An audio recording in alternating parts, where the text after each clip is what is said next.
Hey everybody, welcome to the Becoming Us podcast. This is episode, I think, 5, and we have a wonderful guest with us. This is Ed Konick.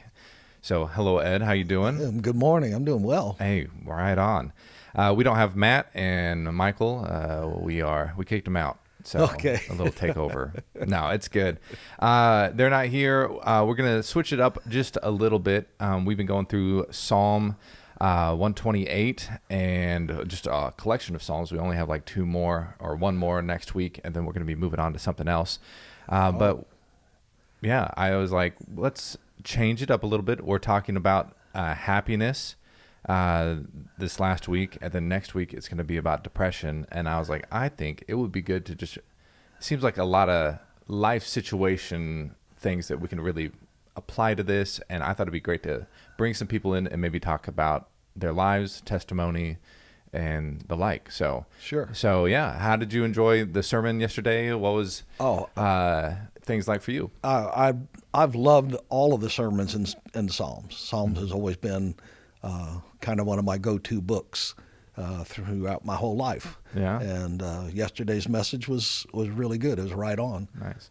Why has Psalms particularly spoken to you? Because I know for me growing up, if a psalm came up, I glazed over because I didn't get it. Yeah. So why is it so meaningful to you? It's because it describes life, and how to the doubts, the questions, the praise, the glory to the Lord.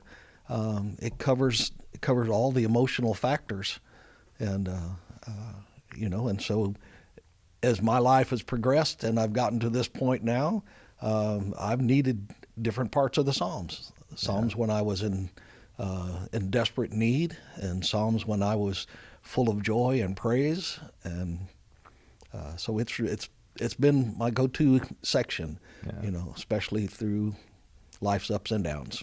Yeah, that was I was challenged.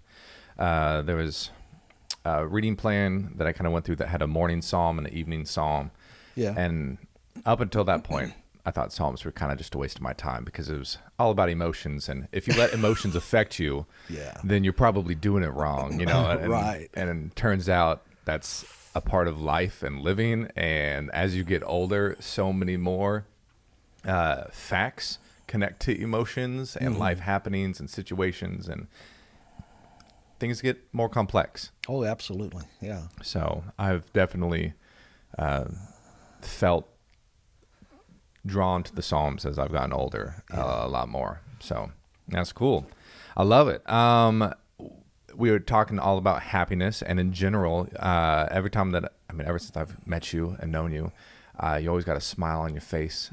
You always bringing joy to every conversation that a group of people around, everybody's laughing, telling stories. So I've always appreciated just the life that you bring and the encouragement that you bring to me personally. And I thought, being the happy guy that it seems like you are, it'd be good to bring you in to talk about this, because everything was about getting a handle on happiness.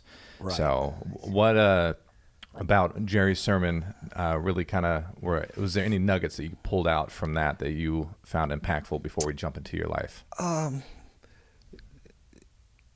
I don't know if there's any one particular point, just the whole aspect of just having an outlook that reflects what God's done in my heart. And so if it comes across to you and to others that I'm this happy guy, well, it's just who I am, but it's not that I consider myself, just skipping along through life, and nothing's ever affected me or nothing's ever hurt me, because there have been plenty of things that have. But happiness to me, especially reading and listening to Jerry yesterday, just reinforced that what is the source of my happiness? Who is the source of my happiness? And so it just reaffirmed to me that, okay, God, you're in control. Yeah. It isn't me. Just thinking about even just, America and like our freedom of pursuit of happiness. It's that classic, that Will Smith movie, everything. Like, it's the idea that it's something that you can pursue. You might not ever like get it, but you can pursue it. And we have a lot of people in our culture that are just chasing happiness, like it's something that they can achieve on their own, and it's something that comes from within. And if they just look within or work hard enough and bring about it on their own, it's something that they can achieve. But it's kind of a vain pursuit. Well, from the last few weeks. The thing that in our society that I find, and it troubles me greatly, is that everybody has their own moral compass or their own compass for how they feel. Mm-hmm. And that doesn't reflect what God wants from us. He wants a broken heart, a contrite heart. He wants us to focus on Him and let Him be the source of our happiness, not our stuff, not our relationships with others, but He's got to be the center of it. All right. That sounds like it is a lesson you have learned through life and life experience. So walk me through your life. It'd be awesome to hear bits of your testimony, and I don't know where to start. I always jokingly say to the kids, start with the first thing you ever remember. So, but you were like, how long are we talking here? Yeah. How long is this podcast supposed to be? So, just, not everybody, you didn't grow up here at First Christian. So, maybe, key aspects and maybe where you started. What is the first thing actually you ever remember?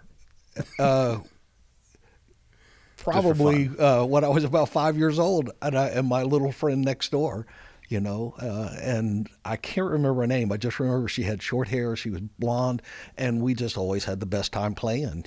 It was a happy childhood at that point. And then as I got older, my dad's drinking problem started to come out. And, there were 6 kids, and we all were living in an alcohol-related home. And so there were good times, there were bad times. I can remember as a kid a very vivid dream that everything was cool. I was having so much fun. We were all playing. Nothing was disturbing us. And then all of a sudden, chaos is just this explosion of emotion. And if you've ever known very many alcoholics, that's their environment. That's the environment that kids grow up in, is that everything is okay until poof. Yeah. How old were you whenever you realized that what was happening at home wasn't usual and normal? Probably about 8 was when it really kind of surfaced, and I realized, man, this isn't right. And so it made it kind of tough. I had a good home. My dad provided. My mom did the best that she could, trying to raise 6 kids, and things at home with her that was our rock. That was where we were grounded. Mm-hmm. She did the best she could. My dad was a great guy, very people oriented. Talk to anybody and make them feel good, and he in a lot of ways still was my hero, even as I grew into a young man. Somebody that I wanted to be like, but I didn't want all of it. Yeah, that's a tough thing when it comes to addiction, because there's so many functioning addictions or addicts and stuff like that, and that weird complex thing where like this is a source of like abuse, but like there's still like the pieces and nuggets of them that you're like, this is, but like I like that part, and this was good, and then you go through just so many, just complex, because you admire and look up to, but also that's wrong, and it's really hard to get to the point where you're like, that is not okay, and to actually name it and call it out. Did you guys have any falling out throughout the years? Was there any confrontations? Well, or what was the? My dad was pretty critical, and he would berate us, and pick on little things that just didn't. Well, why are you picking on me like that? I'm a kid. I can't control some of that. But overall, he taught me how to be loyal. He taught me how to work hard. He taught me how to be courteous, have respect for my elders. a lot of good things. It just some of that love and that devotion, I guess you would call it, from your dad. Yeah, wasn't quite there. Yeah. You know, he didn't. We played catch once in a while. Yeah. But he would always criticize how I threw or how I batted or something like that. You know, Yeah. he took me fishing and hunting, and I loved that. Mm-hmm. But I was his reason to get out of the house, and I just was a tag along. But Yeah. you know, he would teach me things, but when he got frustrated, he said, "You sit there. If you catch a fish, just drag it up the bank." that was his way of teaching me how to fish. You know. So, Wow. Wow. So was your home a Christian home? What was God like in the midst of all this, or the lack thereof? You know, my mom was Methodist. My dad was Catholic, and you know, she tried to take us to church, and we did go to church. We went to a Methodist church for a long time. Were we real faithful? Not very much. Did I learn a lot? Not much. Got into high school, and one of my favorite stories was that a guy asked me one day if I was a Christian. And I said, nope, I'm a Methodist. And the sad thing is the guy didn't know how to tell me the difference. Yeah. You know, and do anything. But I remember that was pretty, after I got saved, I realized, wow. That's pretty sad. But that's a lot of what people experience. Yeah. You know, like you see other church denominations and you're like, are they even Christian? Like, Yeah. are they actually even believers? And a lot of denominations will say emphatically, well, we know you're not, you know, Yeah. like, and Right. it can be really messy, and it's not a good thing. The fact that we have, you know, even our unity movement in the U.S. that brought about, you know, our like non-denominational Christian churches have split multiple times somehow. And I was like, I thought this is a unity movement. Right. So it's really complex. And then, you know, a kid doesn't know any different. You know, they just know, Yeah. I'm a Methodist, you know, and that's just walk through life, man. just you walk know? through life. Just tell people what's up. I know what's up. You know, Yeah. these adults could get it squared away. I know the truth. Yeah. Man. Yeah. So what was the process of, you said, you know, I was a Methodist, but then later on I got saved. So walk me through. Yeah, well, that was quite interesting because I didn't come to the Lord until May of 1980. Okay. And so I was 23, 24 years old. And, you know, I had a good life. I was still in, with all the alcoholism and those issues, I still had a pretty good life, you know. I had a job. I was married at that time, but I knew there was something missing, man. And I knew I didn't want to be like my dad. And I had a lot of his tendencies to be excessive. Mm-hmm. And so, you know, fortunately, I didn't go off the deep end, but there were a lot of things that I did that, man, just for one more wrong choice, and I could have been him again. Yeah. But found myself in Mobile, Alabama with a wife, and just kind of trying to figure things out, but knew that I was missing something. I was really seeking the Lord. I don't remember all the specifics, but somehow or another, there was a book that got into my hands, and it was Hal Lindsey's Great Lake Planet Earth. You probably never heard of it, but it was a good book. And what it did, it stirred in me a desire to know about the Lord and to know that He loved me, but I didn't understand what all that meant. And in those days, there were still people who went door to door and wanted to know if you knew Jesus. Yeah. And so they weren't Jehovah's Witnesses, you know. So I had a couple of guys come to my house one night, and my wife said, "Don't let him in. Don't let him in. Don't let him in."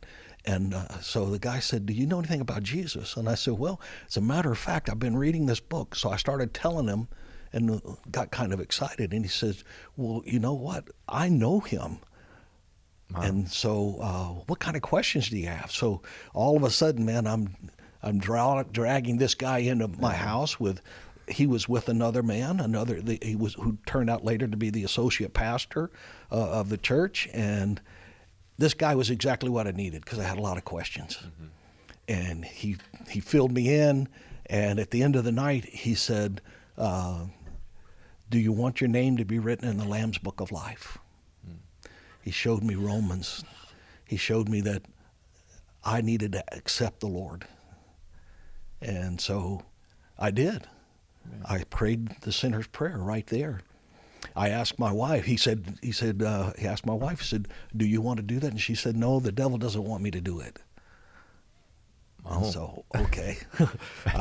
How true that is. That's a little oddly specific. Who are you talking to? Yeah. How do you know that? So she did. But so later, and I got to tell you the whole story because it's just so cool that so they left. I agreed to have breakfast with him the next Sunday morning at his house and go to church with him. Well, that night, I'm getting ready for bed, and my wife, I'm just kind of, man, this is so cool. I was high. I mean, I was just so pumped that mountaintop, big experience. Yeah, man, what God had done in my heart. And so anyway, my wife started crying, and I said, well, what's the matter? What's the matter? And she said, I don't want to ever lose you. I don't want to ever leave you. I go, well, I'm not going anywhere. She said, yeah, but my name's not written in the book. In that book he was talking about. And I said, well, honey, you heard what I did. All you had to do was ask. Yeah. And so I left the room. Next thing I know, come back, and she's crying even more. Oh. And I'm going, what's wrong? She said, well, I did it. I said, well, you did what? She said, I asked Jesus to come in my heart and put my name in that book. Oh, that's wild. So it was really cool. She was my high school sweetheart. We were married for 22 years and had 3 boys, and God blessed me. I went to church and was active. I was in Sunday school class. I led a Sunday school group for young adults, and life was good. And then divorce. She came to me one day, a week after our 22nd anniversary, and said, I don't love you anymore. I don't want to be here, and the boys don't need me. And she walked out on us. That was really, really hard. It shook me to my roots. Yeah. And that's when Psalms opened up. Yeah. When David was crying out to the Lord for his sin, that became me. Yeah. Crying out, Lord, I sinned. I had a relationship with him, but it was really on my terms. Yeah. Arm's distance. And he helped me understand that there was more and that he wanted to know me closer and deeper. So my heart was broken and I had no place to go. 3 boys trying to live and raise 3 kids that were as rebellious and as rambunctious as me and my dad combined. Yeah. And how old were they? They were 17 and 15 and 13. That is a tragic age for all that to happen. Oh yeah. And you definitely throw in just the teenage aspect. I mean, I don't remember talking to my mom about anything when I was like 14 on, like I didn't know that there was, but I could definitely see that feeling of like, oh, they don't need me because they're off doing whatever. I don't ever see them. Yeah. Yeah. That's so difficult. So she's gone.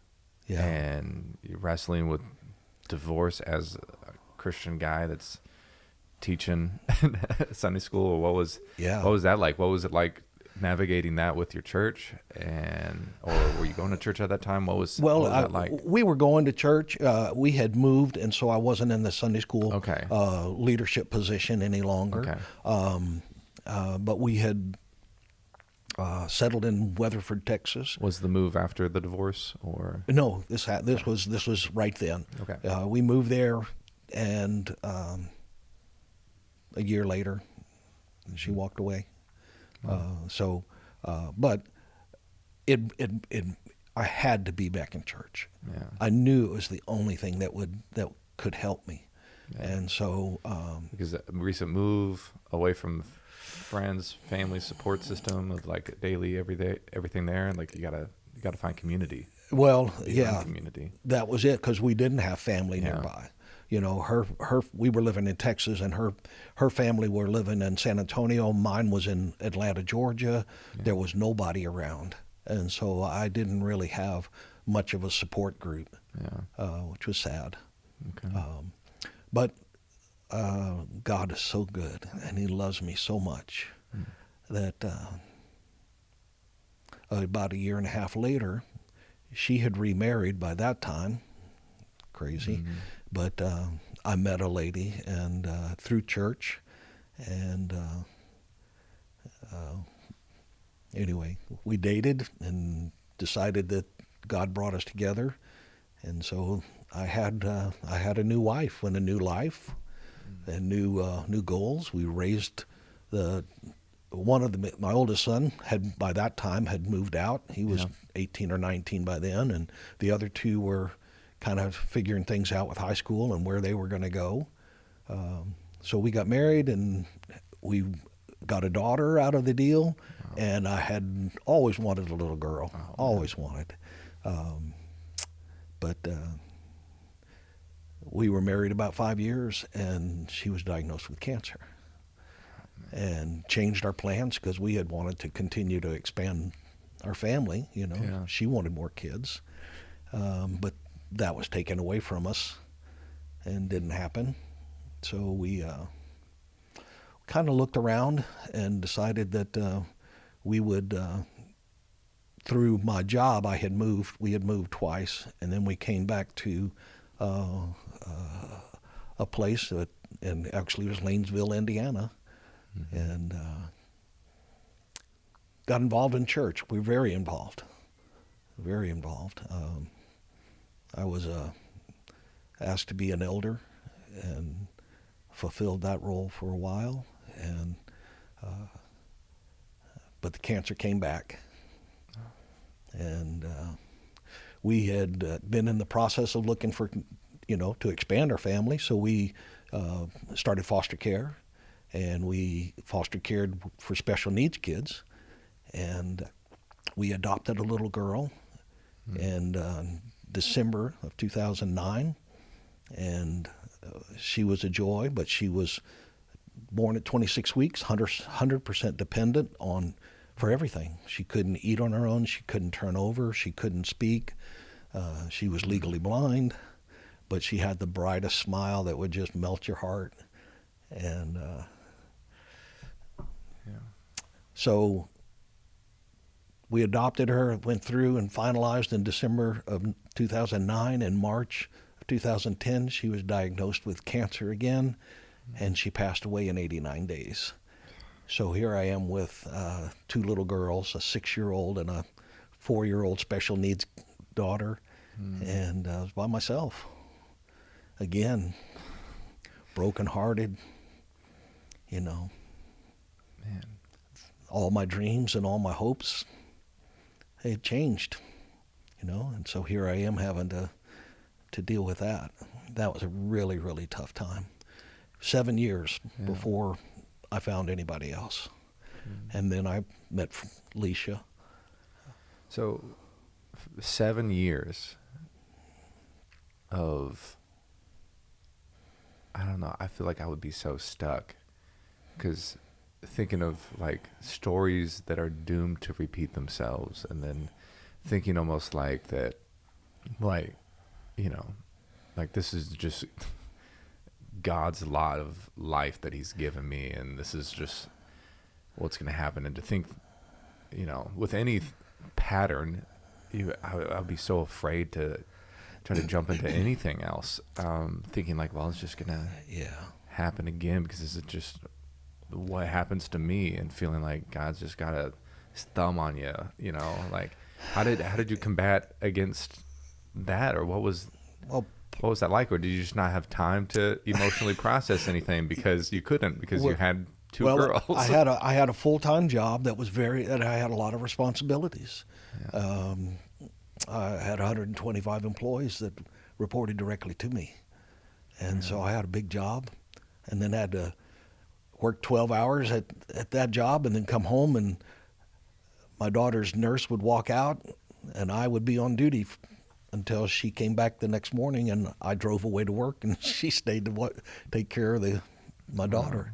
My other daughter, our birth daughter, she was just the sweetest little girl and just took care of things, and she knew what to do. But she was pretty much without a mom. She raised herself. I raised her, but she didn't have mom. Yeah. But I at times, you can kind of go back and think, oh man, woe is me, Job.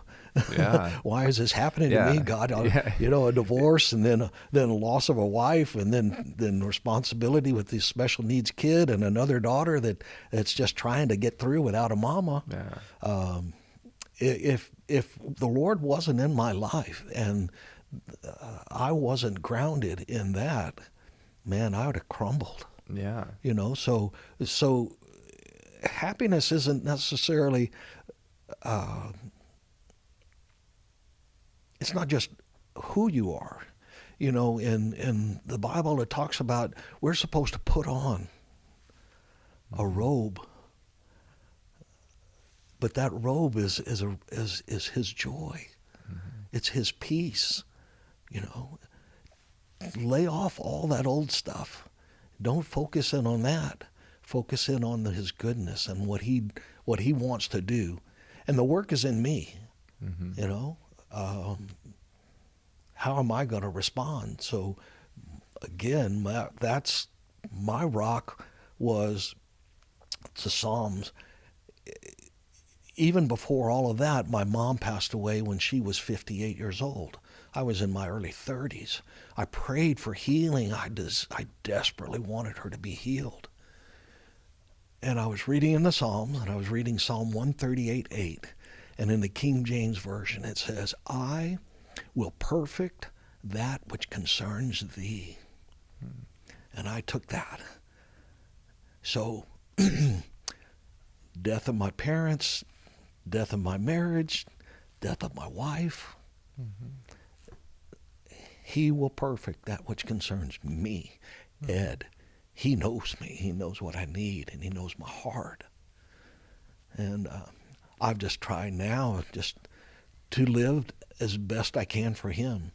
And if I look happy, or if I sound happy, or if I smile, it's really because of the work He's done in my heart. Yeah.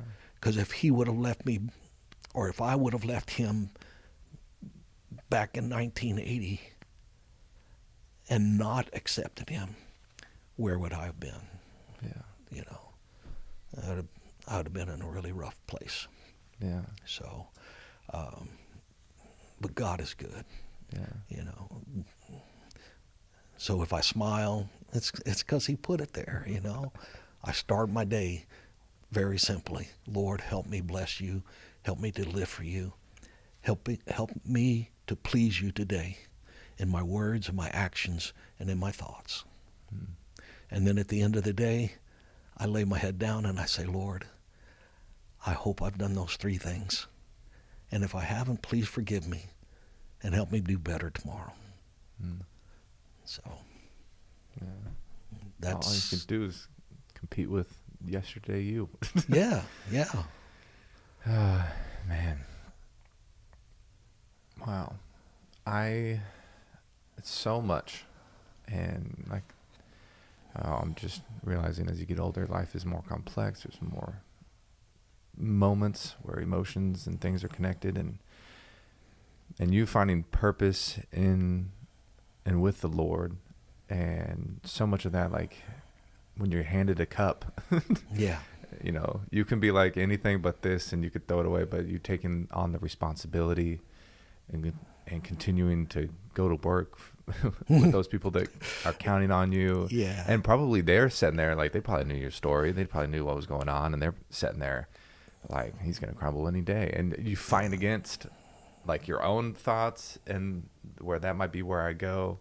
You fight against all the people around you and their expectation of like, because like I wouldn't be able to handle it, because they, probably don't know the Lord. They don't know how anybody could stand, after experiencing what you're experiencing. And then, and knowing that like, no, God's got me. He's with me. That this is like, he's not done with me yet. I still got joy and peace and stuff that is, it's not mine. Of course it's not going to be mine. Are you crazy? Yeah, right. And it's almost a freeing thing because like, obviously it's not going to come from within myself, but it's only going to come from the Lord. So whenever he gives it to you, you're just like, thank you for that grace. Thank you for that gift.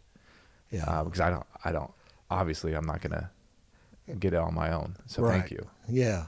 Well, man. So, wow. Thank you so much for sharing. You said it was 7 years before you had anyone else. I think it'd be good to explain how that came about and kind of just lead us up to now. Well, that's a cool story in itself because I had continued to work after my wife passed. I had continued to work the same job with lots of pressure, a lot of responsibility, and I just couldn't take it anymore, man. I was done. So I retired. I separated from that job, and I bought a UPS franchise in Corydon, Indiana, which was about 20 minutes from Lanesville. And anyway, one of my employees was waiting on a customer one day, and she asked this customer, she said, "He needs a girlfriend." And she points at me. Like, whoa, and I said, wait a minute.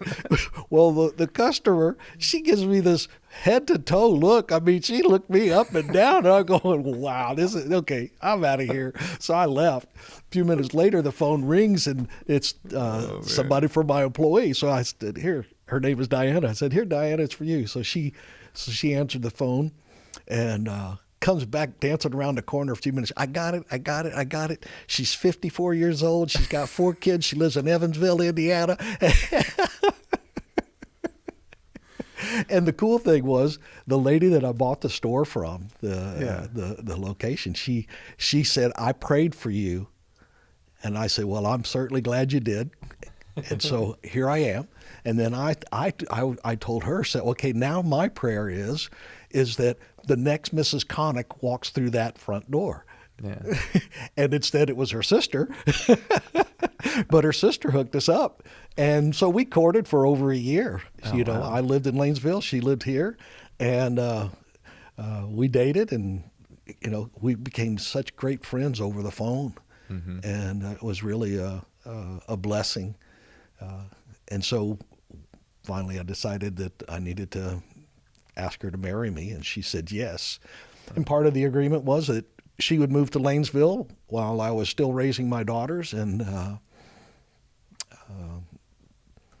got my oldest one, my birth child, into college, and then we agreed that we would move back to Evansville. In between that, my special needs daughter, she was had gotten, I think she was 10 or 12, somewhere in there. Have to do the math. But anyway, she got so big. She was, 90 pounds, and she couldn't support herself. So the nurses couldn't take care of her. I physically couldn't take care of her. And so I had to put her in a pediatric nursing home. And so I did that. And the Lord blessed us. And she did well there. But she passed when she was 14. And they said it was gonna be sudden. We had known that from the time we adopted her.